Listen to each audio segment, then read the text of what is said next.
अस्सलाम वालेकुम नाज़रीन। आज के इस लेक्चर में मैं आपको मशहूर और मरूफ पोइट्री डैफोडिल्स के बारे में बताऊंगा।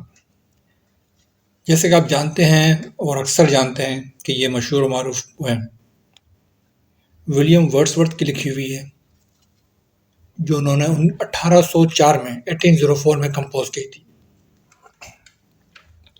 देखिए, किसी भी पोइट्री को जब आप सीखते हैं या उसको पढ़ाते हैं तो उसके लिए कुछ फैक्टर्स होते हैं जो कि बहुत ज़रूरी होते हैं, जिनका ख्याल रखना ज़रूरी है। इन फैक्टर्स को आप कवर करेंगे तो एक पोइट्री को अच्छी तरीके से समझ सकते हैं।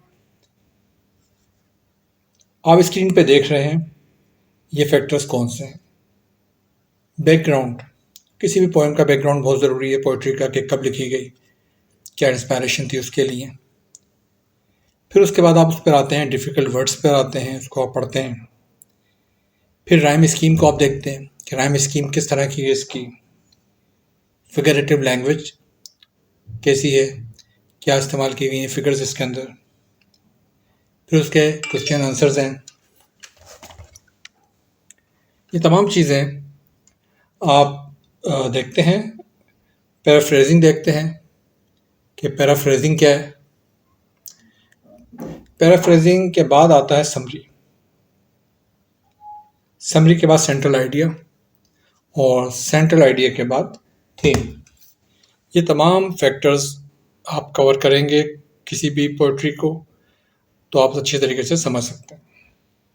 तो आइए अब इसको लेते हैं पहले बैकग्राउंड। डैफोडिल्स का बैकग्राउंड क्या है।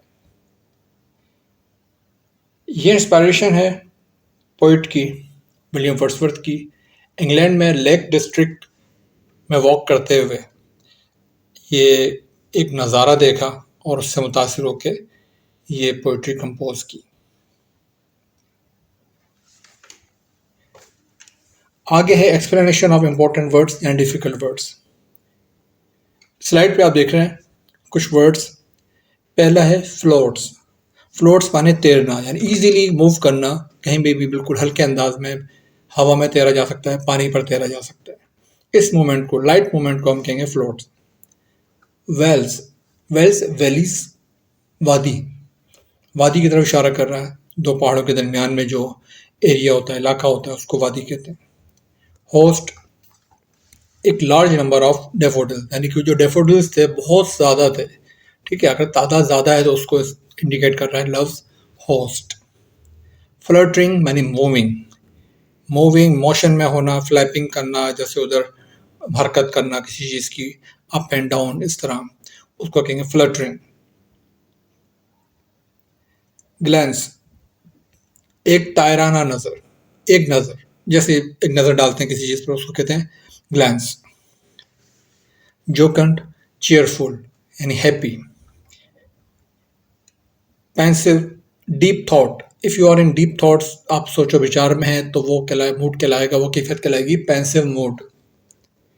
सॉलिट्यूड, सॉलिट्यूड यानी कि अकेलापन, स्टेट ऑफ बीइंग अलोन, अकेले हैं आप, तन्हाई, इस कैफियत को, तन्हाई की कैफियत को कहेंगे सॉलिट्यूड। अगली स्लाइड पे आप देख रहे हैं वर्ड वंडर्ड। वंडर्ड यानी वॉक और मूव इन अ लेजरली और एमलेसली वे, यानी ऐसे ही टहलना, निकल जाना, बगैर किसी मकसद के मटर गश्त करना, घूमना, इसको कहेंगे वंडरिंग। क्राउड, क्राउड आप अक्सर जानते हैं, ज़्यादा लोग हों मौजूद किसी एक जगह पर, उसको क्राउड कहते हैं। पोइट्री में क्या इस्तेमाल हुआ, ये आगे जब पैराफ्रेजिंग होगी आपको पता चलेगा कि उसने क्राउड किसके लिए यूज़ किया। beneath, in or at or to a lower position than somebody or something, यानी अंडर, किसी चीज़ के नीचे, या उसको कहेंगे beneath, यानी अंडर। स्ट्रेच, फैले हुए, ठीक है। लार्ज, बिल्कुल एक वसी जगह पर फैलना और कंटिन्यूसली नज़र आना किसी चीज़ का, उसको कहेंगे स्ट्रेच, ठीक। Margin, the empty place at the side of a page in a book, आपने देखो किताब में या किसी सफ़े पर जगह खाली छोड़ दी जाती है, जो स्क्रिप्ट लिखा होता है उसके साथ, उसको कहते हैं मार्जिन, यानी कि उसको अलग कर देना किसी चीज़ को, तो यहाँ मार्जिन का मतलब है किसी चीज को अलहदा कर देना, डिवाइड कर देना. Sprightly, full of energy. Energy यानी तवानाई, full of energy, sprightly. Sparkling, shining. Sparkling का मतलब है शाइनिंग करना, with many small points of light. ठीक है, चमकना, दमकना. अगली स्लाइड पे आप देख रहे हैं words. Gazed, to look steadily for a long time, बगौर देखना. ठीक, कंटिन्यूसली किसी चीज को देखना. Couch, a long seat often with a back and arms, जिसके आर्म भी हो, बैक भी हो, टेक भी हो, टेक लगाने के लिए उसको कहेंगे काउच. फॉर सिटिंग और लेइंग ऑन, उस पर बंदा लेट भी सकते हैं और बैठ भी सकते हैं. Vacant, not being used, empty मतलब खाली. खाली घर भी हो सकता है, खाली दिमाग भी हो सकता है. वैकेंट मूड भी हो सकता है कि इस वक्त वैकेंट माइंड, बिल्कुल कोई जहन में नहीं है, ऐसी बैठे. फ्लैश, टू प्रोड्यूस और make something produce a sudden bright light for a short time. Flash एक झमाका होना, झमाका होता है जैसे लाइट जलती है एकदम नजर आती है. ठीक है, चमक, थोड़ी देर के लिए एकदम नजर आई और गायब हो गई, इसको कहेंगे flash. Inward, towards the inside और सेंटर, ये अंदर की तरफ. ठीक है, यहाँ वर्ड यूज होगा इनवर्ड आई, यानी अंदर की आंख, मतलब दिल में सोचना. एक तो हम बाहर देख रहे होते हैं फिजिकली, और एक होता है एब्स्ट्रैक्ट फीलिंग होती है हमारी, हमारे दिल में महसूस हुआ, तो हमारी वो अंदर की आंख इनवर्ड आई कहलाएगी. ब्लिस, परफेक्ट हैप्पीनेस, बेहतरीन, जबरदस्त किस्म की खुशी. Pleasure, the feeling of being happy और सेटिस्फाइड, मतलब ऐसी फीलिंग, ऐसा एहसास जिसमें आप मुतमईन हो. ठीक है, आप खुश हो, उसको कहेंगे प्लेजर. डेफोडिल्स, डेफोडिल्स खुद किया, a tall yellow flower that grows in the spring, मौसम बहार में ये बढ़ते हैं, फूल निकलते हैं, खिलते हैं, येलो कलर के होते हैं डेफोडिल्स. ये आपके इस प्रेजेंटेशन के शुरू में जो हेडिंग उस पर भी आप देख सकते हैं, थंबनेल पे भी आप देख सकते हैं इसकी तस्वीर. अब हम आते हैं राइम स्कीम की तरफ. इस पोएम के राइम स्कीम जो है वो ये किस तरह है. ये 4 स्टेंजाज हैं इसके अंदर, यानी बंद, और हर स्टेंजा में 6 लाइनें हैं. वो 6 लाइनें किस तरतीब से हैं, उनकी राइमिक स्कीम क्या है. ए बी सी सी, यानी पहली लाइन और तीसरी लाइन आपस में राइम है. फिर दूसरी लाइन और उससे ऑल्टरनेट एक चौथी लाइन बी, ये आपस में राइम्ड है. फिर आगे सी, लगातार 2 लाइनें आखिरी जो हैं वो राइमिंग स्कीम के तहत सेम है, राइमिंग है. ये इसकी राइम स्कीम है. अब हम आते हैं फिगरेटिव लैंग्वेज जो यूज हुई है इसके अंदर, उसको देखते हैं. The poet employs several literary devices to create a vivid and memorable description of the daffodils. He uses personification to bring the flowers to life, describing them as dancing and tossing their heads. और dance कर रहे हैं, अपना sir हिला रहे हैं. ये सब किसकी तरफ एट्रीब्यूट होता है, इंसानी अमल की तरफ. तो ये पर्सोनिफाई कर रहा है, ठीक है, ह्यूमन बीइंग को. ये पौधों का फूलों का जो हिलना जुलना है, इस तरह डांस करना है. ये एक पर्सोनिफिकेशन यहाँ यूज हुई है, figure of speech. There are 2 similes used in this poem. I wander lonely as a cloud, as a cloud. देखें, जब सिमिली क्या होती है, जब हम कहते हैं ये ऐसे जैसे क्लाउड की तरह, तो ये सिमिलीज कहलाएगी कि वो एक बादल की तरह अकेला तैर रहा था हवा में. जिस तरह बादल तैरता है, इस तरह वो भी वहां घूम रहा था. He compares his loneliness with a single cloud.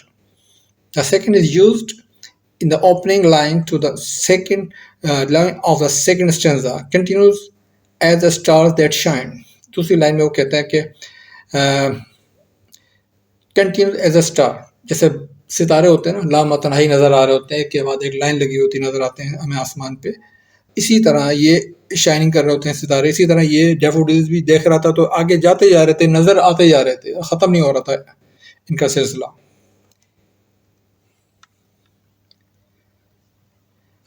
इसी तरह आगे यूज करते हैं ये hyperbole to exaggerate the immense amount of cheerfulness, यानी खुशी का जो एहसास है इसका ज़बरदस्त इजहार करना. इसको मुबालगा आराई भी कहते हैं उर्दू में.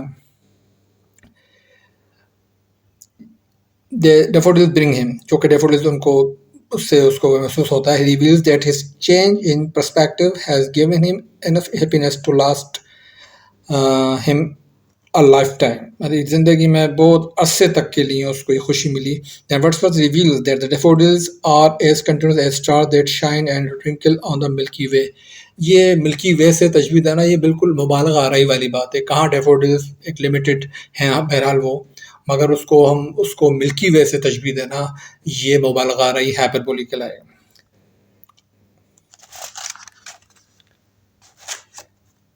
अगली स्लाइड पे आप देख रहे हैं कुछ क्वेश्चंस दिए गए हैं. आप what do you understand from bliss of solitude. Bliss of solitude से आप क्या समझते हैं? The bliss of solitude means the blessings of loneliness, यानी कि अकेलेपन की जो नेमत है, ये भी एक बहुत बड़ी नेमत है कि इंसान जब अकेला होता है. The poet William Wordsworth says that when he is alone in vacant and pensive mood, that is when he is not doing anything particular, the daffodils which he had seen in the valley flash upon his inward eye and fill his heart with pleasure. यानी जब अकेले mood में होता है और बैठा होता है ऐसे ही, तो उसके जहन में अचानक अंदर की जो उसकी आंखें हैं, दिल की आंख खुल जाती है एक फ्लैश झमाके के साथ, और उसके अंदर उसको वो देखता है, डेफोडिल्स को तस्वुर करता है, उसी पूरे मंजर को, नज़ारे को, ठीक है, वो तस्वुर करता है और रिकॉल करता है. तो ये ब्लिस ऑफ सॉलिट्यूड है कि वो जब अकेला होता है तब वो ये होता है. तो वो अकेले को पन को कह रहा है, तन्हाई को, सॉलिट्यूड को वो कह रहा है बहुत बड़ी ब्लेसिंग है, खुशी है ये तन्हाई की. आगे देखते हैं अगले स्लाइड पे. आप देख रहे हैं what is the difference between loneliness and solitude. अकेलेपन में सॉलिट्यूड में क्या फ़र्क है? In other words, loneliness is a sense of isolation. Loneliness क्या है? सेंस ऑफ आइसोलेशन है that persist even when other people are present. Loneliness उस वक्त भी हो सकती है जब आप बहुत सारे लोगों में बैठे हुए हैं मगर पता चला आप कहीं और हैं, आप अपने आप को तन्हाई महसूस कर रहे हैं. That is called loneliness. Whereas solitude, in contrast, is the choice to be alone and use that time either for reflection or simply enjoyment in one's own company. It's about being present with oneself rather than the lack of company. ये वो कैफियत है solitude जिसके अंदर आप intentionally अकेले होना चाहते हैं और उस अकेलेपन को, उस तन्हाई को एंजॉय करते हैं. That is called solitude. ये फ़र्क है दोनों में. अगली स्लाइड में आप देखिए,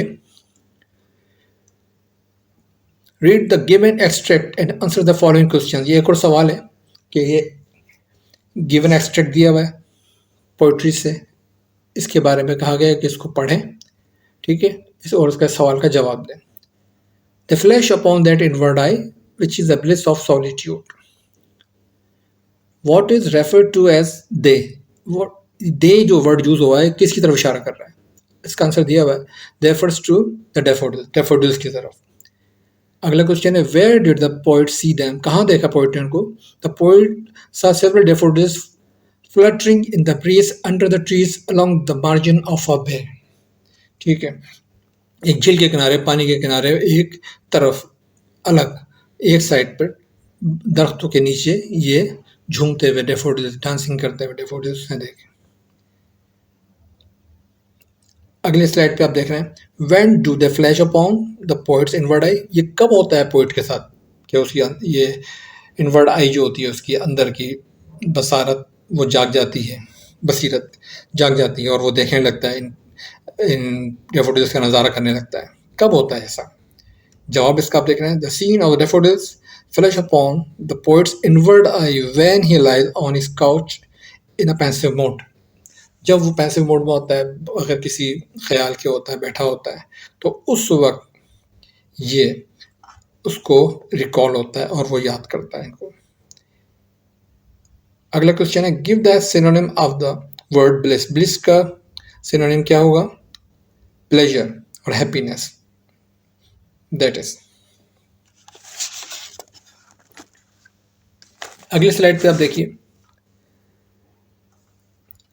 क्वेश्चन है, while the poet was wandering, what did he see and where did he see them.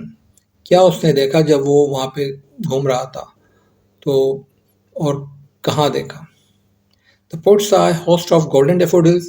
While he was wandering, he saw the daffodils growing beside the lake beneath the trees.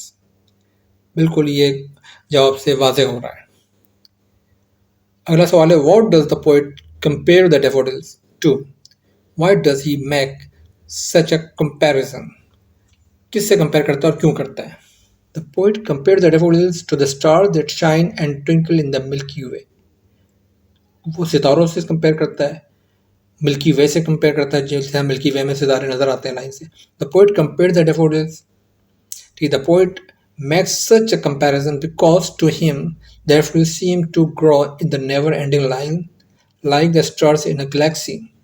जैसे कहकशां के अंदर सितारे नज़र आते हैं, आते रहते हैं नज़र और उनको ख़त्म नहीं होता उनका सिलसिला. इस तरह उसको इस तरह लगा कि ये डैफोडिल्स भी इसी तरह आगे स्ट्रेच्ड हैं, फैले जा रहे हैं आगे और नज़र नहीं आ रहा है कि एंड किधर है. इस वजह से उसने उसको सितारों से कंपेयर किया. Also the yellow daffodils seem to shine and glow brightly like the stars twinkling in the sky. एक वजह और भी है, जिस तरह सितारे चमक रहे होते हैं उनकी रोशनी भी पीली पीली नज़र आती है, इसी तरह ये इनकी डैफोडिल्स की इनके खिलने से इनकी जो चमक रिफ्लेक्ट हो रही थी रोशनी सूरज की, उससे वो लग रहा था जैसे वो सितारों की तरह चमक रहा है. ये तो वजूहत है जिसकी वजह से इसने इसको कंपेयर किया स्टार्स से. अगली स्लाइड पे देखिए, how many daffodils does the poet say that he saw at a glance. What does say so? ही से सो. उसने ऐसा क्यों कहता है कि उसने जो ना कितने डैफोडिल्स देखे, कितने ये फूल देखे और क्यों वो ऐसा कहता है. The poet says that he saw 10,000 daffodils at a glance. वो कहता है कि मैंने एक ही नज़र में तकरीबन 10,000 तो होंगे वो डैफोडिल जो उसने एक नज़र में देखे हैं. He says so in order to highlight that the whole area along the lake was covered with blooming uncountable daffodils.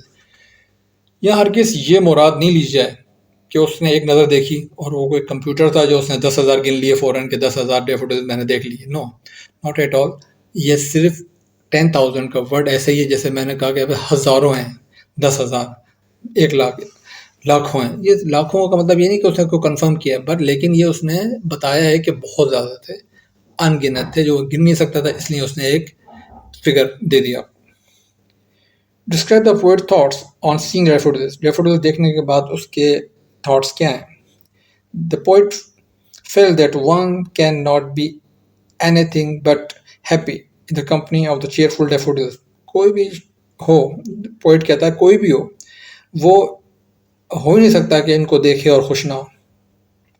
The beautiful daffodils field his heart with Joy. और ये खूबसूरत नज़ारा देख के डैफोडिल्स का उसका दिल बाग बाग हो गया, खुश हो गया. क्वेश्चन आगे है, when does the poet remember the daffodils, how does he feel. कब याद करता है और क्या फील करता है डैफोडिल्स को, कब याद करता है.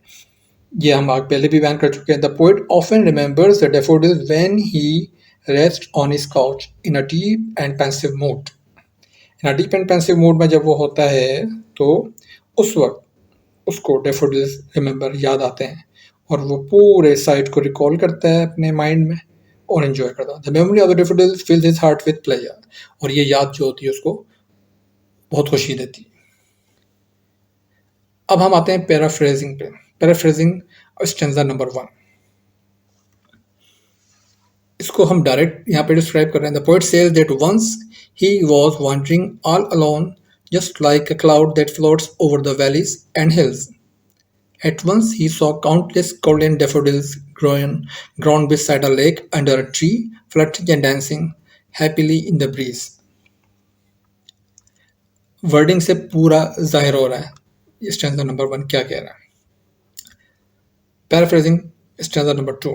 The poet says that the daffodils were countless as stars which shine on the Milky Way, and they were growing along the lake in an endless line. The poet further says that he nearly saw 10,000 daffodils moving their heads in a happy or joyful dance.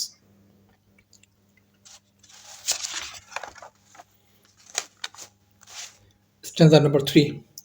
The poet says that the waves of the lake were also dancing happily, but the dance of the daffodils was far more superior to the dance of the waves. वो कहता है ठीक है, dance तो कर रहे थे और लहरें जो थी लेक की वो भी हवा से डांस कर रही थी, लहरें डांस कर रही थी, मगर जो डैफोडिल्स का जो साइड थी, नज़ारा था, वो उनको आउट क्लास कर रहा था, वो ज़्यादा बेहतर था। The poet feels happy, enjoys company of daffodils and keep on seeing that golden flowers. This sight has brought him a great wealth. इससे उसको बहुत खुशी मिल रही थी, वो उसको बहुत बड़ी दौलत समझता है जो डैफोडिल्स को देखने से उसको हासिल हो रही थी।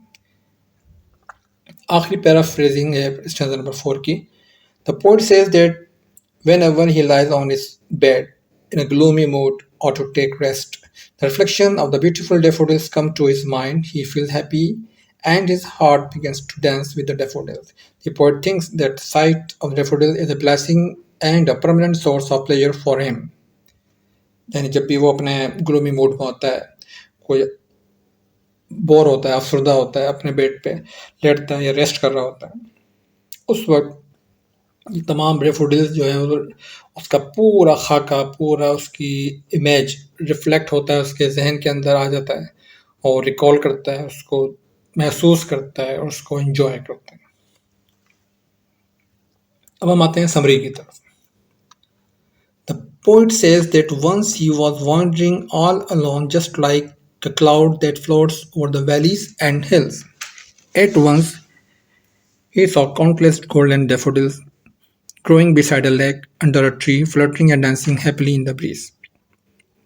The poet says that the daffodils were countless as stars which shine on the Milky Way, and they were growing along the lake in an endless line. The poet further says that he nearly saw 10,000 daffodils moving their heads in a joyful dance. The poet says that the waves of the lake were also dancing, but the dance of the daffodils was far more superior to the dance of the waves.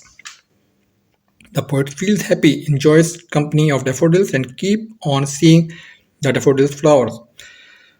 The poet says that whenever he lies on his bed in a gloomy mood or to take rest, the reflection of the beautiful daffodils come to his mind. He feels happy and his heart begins to dance with the daffodils. The poet thinks that the sight of the daffodils is a blessing and a permanent source of pleasure for him.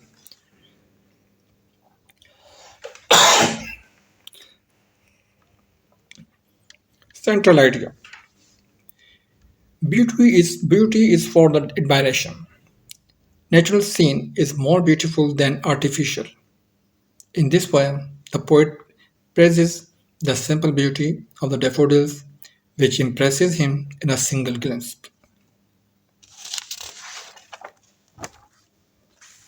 Now, theme of the poem. The poem presents the attractiveness of natural beauty, which leaves a fresh and everlasting impact on human mind. तो नाजरीन और students, ये था आज का lecture जो daffodils के बारे में था। उम्मीद है आपको इससे काफ़ी एक्सप्लेनेशन हुई होगी इस पोएम के बारे में, और आप इसको आप समझ भी सकते हैं, अपने नोट्स भी इसकी मदद से तैयार कर सकते हैं, और आपको इसका पूरा आइडिया इंशाल्लाह हो गया होगा। Thank you very much.